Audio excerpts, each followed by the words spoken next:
Yung presyo nito is umabot po siya ng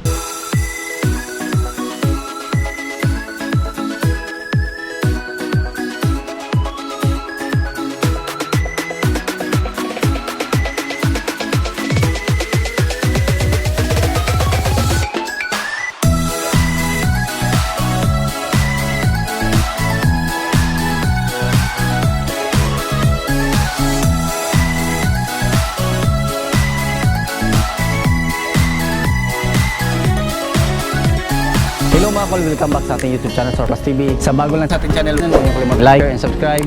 Click na rin ang notification bell para laging updated sa ating mga susunod na video uploads kaya ito.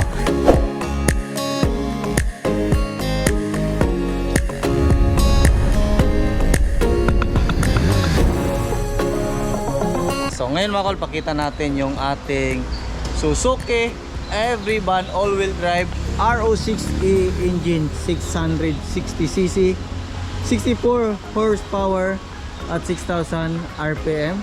So ito yung latest na mga model mga ko. So all-wheel drive po ito. So yung kulay ng ating unit is matte green. So fully tinted po yung unit natin. So yung kulay, yan po yung pinili ng ating customer. So ito yung ating headlight. So same pa rin, H4 yung ating bulb, P10 din yung ating signal light. Ayan. So dito meron din tayong customized na fog lamp.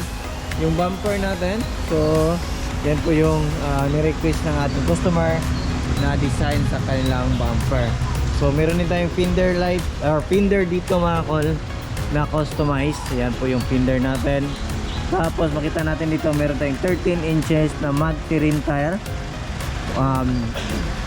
Yan po yung ano natin, brand new po ito, brand new din yung ating mag wheels.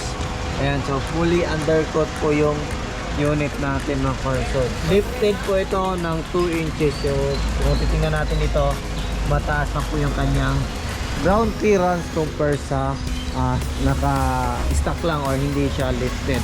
So kinulayan pa rin natin ng kulay black yung mga poste natin para pag titingnan natin dito sa malayuan, parang buong salamin po siya.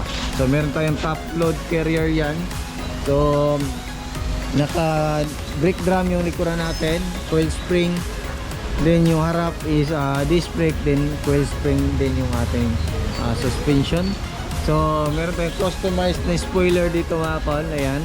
So meron siyang third light dito. So yan po yung backlash sa mga DE17B. Ayan. So ito yung ating T-light. Ito yung ating signal light, reverse light din yung ating park light at saka yung brake light natin. So meron tayong nilagay na plate holder para hindi mabend yung ating plaka. Then meron din tayong step cord dito mga kol. Ayan, so tingnan natin dito sa malayuan or yung ating interior. So yan po yung interior natin mga kol. So bago na po yung ceiling, napakalawak po ng interior ng ating sasakyan. So dito makita natin, ayan, so bago na po yung mating natin. Yan po yung interior natin. So body color po yan lahat mga kal. Ayan, napaka laki. So yan, makita mo pag upo tayo dito. Ayan. Ayan o, hindi abot yung pako dun sa pinaka ceiling. So yung ceiling, ayan, pag nakaupo tayo dito sa flooring, napakalawak pa po. Ayan. So kasya po yung mga maliliit na motor dito mga kal. So yung mga XRM, ayan, so kasya po dito. So tingnan natin yung dito. Ayan. So yan po yung gusto ng customer na kulay at saka design ng kanilang upuan. So ang kagandahan nito mga kol is pwede natin to i-fold para mas malaki yung pwede natin paglagyan. Ayan. So pwede din natin yung gawing mini camper van. Ayan. So open natin dito. So pang overlanding pwede to. So mini overlanding natin mga pwede to. Yan. So yan yung kaganda no. Sobrang laki po ng interior ng ating DE17B mga kapatid. Di ba? Ganda. Dito pa sa captain seat mga kol is plastic na po yan dito mga kol. So yung jack natin, tie range, ayan. So kompleto yan. So balik natin para makita natin yung harap. Ayan. So ito yung harap natin. So auto fold all power po yan. Meron siyang bottle holder. Dito meron din. Then meron ding bottle holder dyan mga kalo. Ayan, open natin. So all power po yan. Power window po yan lahat. Ayan. So ito yung interior natin pag tayo iupo dito sa passenger side. Ayan. So yan yung makikita natin sa panel natin. Sa mga turbo na units mga kalo, ganito po yung panel gauge natin. Yan, ito yung sa speedometer natin, yung RPM natin, din dito yung ating sa gas. Ayan, so sa handbrake, sa door opener, yan, so yan yung kita dito. So meron tayong digital temperature gauge na nilagay. 9 inches Android touchscreen stereo with reverse camera.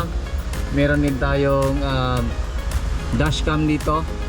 Then meron tayong lagayan dito. So meron siyang headroom, yung mga D17 mga ko. Left and right po yan, oh. Kompleto, sun visor, room light natin, ayan, functional. So hazard switch, aircon switch, din yung ating blower. So meron din siyang overdrive dito sa gilid. Yan po yung overdrive natin. Nakita natin dyan sa gilid ng P. Yan, so automatic po yung unit natin mga ko. So pure automatic, turbo. So yan o, dito natin yung ating console box. Yan. So dito meron din tayong extra lagayan dyan. Kompleto din sa bottle holder. Ayan. So ito yung parking brake natin. Ayan, hindi siya handbrake kasi pure automatic naman yung sasakyan natin. Ito yung brake pedal, parking brake pedal, din yung ating accelerator pedal.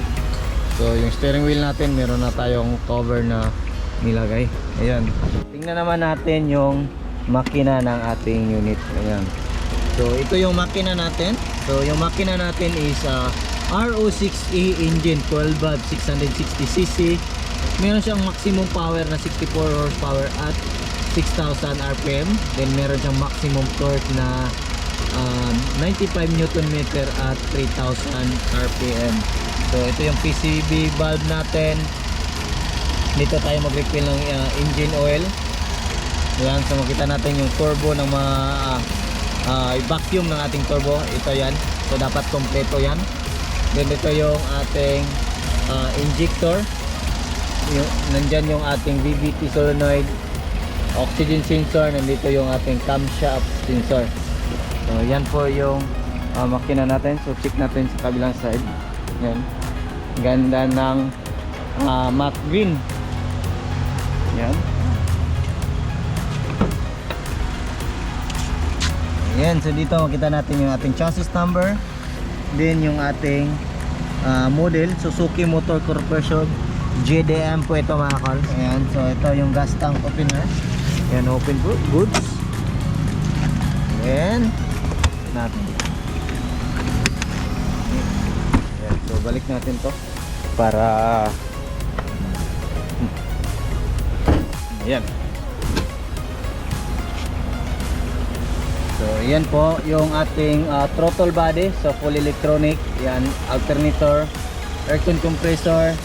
Then ito yung dipstick natin sa transmission or ATF. Ayan, so dito yung ating engine oil. Main fuse box, din yung ating air filter housing. Nandito din yung ating ECU. So yan, so yung kagandahan nito mga kol, hindi po siya mainit yung puwit natin. Basta kompleto lang yan sa rubber. Ito original na insulator, sa Japan pa yan. Then meron niyang mga insulator dito sa gilid. Sa engine bay natin, meron niyang insulator. So tingnan natin yung hood natin.